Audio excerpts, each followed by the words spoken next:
প্ৰচাৰটোৱে ভুলকৈ হ'ল নহয় যে এজন অভিযুক্তই 15 দিন লকআপত থকাৰ পিছত ইউজুৱেলি কোৰ্টে জামিন দিয়ে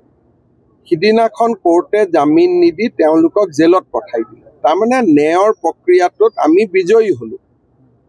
আমি বিজয়ী হোৱা কথাটো নকৈ আপোনালোকে পৰাজিত হোৱা ধৰণৰ কথাটো কৈ দিলে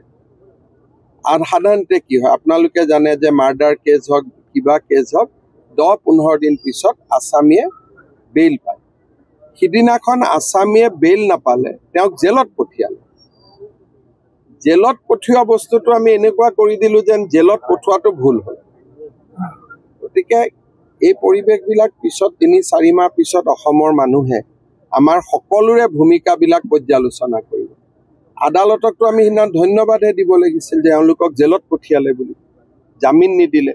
আদালতক ধন্যবাদ দিয়াৰ পৰিৱৰ্তে আমি হুলস্থুল লগাই দিলো জামিন পালেহে হুলস্থুল লগাব লাগিছিল তেওঁলোককতো জামিন দিয়া হোৱা নাই জেলতহে দিছিলে আৰু জেলত আহোঁতে আমি ভালহে পাব লাগিছিল ন্যায় বিচৰা মানুহখিনিয়ে তেওঁলোকক আদালতে জেলত নিক্ষেপ কৰিছে কিন্তু গোটেই অসমতে কথাটো এনেকৈ উলিয়াই দিলে আমাৰ ডেকা ল'ৰাবিলাকতো আপোনালোকে জানে আৱেগিক হৈ আছিলে সেইকাৰণে ডেকা ল'ৰাখিনিক আমি কেনেকৈ পৰিচালনা কৰিম আমাৰ ওপৰত নিৰ্ভৰ কৰে আৱেগিকটো আমি কৰিব পাৰিম কিন্তু আজি যি 2জন ল'ৰা আক্ৰান্ত হৈ আছে মাক দেউতাকৰ কষ্টটো আমিতো উত্তেজিত কৰা সকলে বুজি পোৱা নাই মাক দেউতাকেহে বুজি পাই আছে গতিকে ডেকা ল'ৰাখিনিক সঁচা কথা কোৱা দায়িত্বটো আমাৰ হয়নে নহয় যে ভাৰতীয় গণতন্ত্ৰত ন্যায়ৰ প্ৰক্ৰিয়াটো কেনেকৈ আগবাঢ়ে পুলিচে ইনভেষ্টিগেশ্যন কৰে চাৰ্জশ্বিট দিয়ে কোৰ্টে বিচাৰ কৰে কোৰ্টে শাস্তি দিয়ে কিন্তু আমি মানুহখিনিক ন্যায়ৰ প্ৰক্ৰিয়াটো বুজাই দিব লাগিবনে নাই আজিতো গাঁৱৰ ৰাইজে তেওঁলোক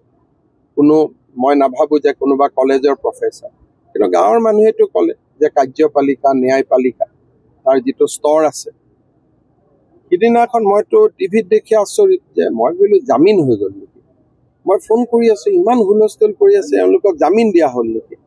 পিছত গম পালোঁ জামিন দিয়া হোৱা নাই জেলতহে দিছে জেলত দিওঁতে আমি কিয় উত্তেজিত হ'বলগীয়া হ'ল জামিন দিলেহে উত্তেজিত হ'ব লাগিছিলে যিকোনো খবৰৰ বাবে যোগাযোগ কৰক 7099017330 লগতে 7099017110 নম্বৰত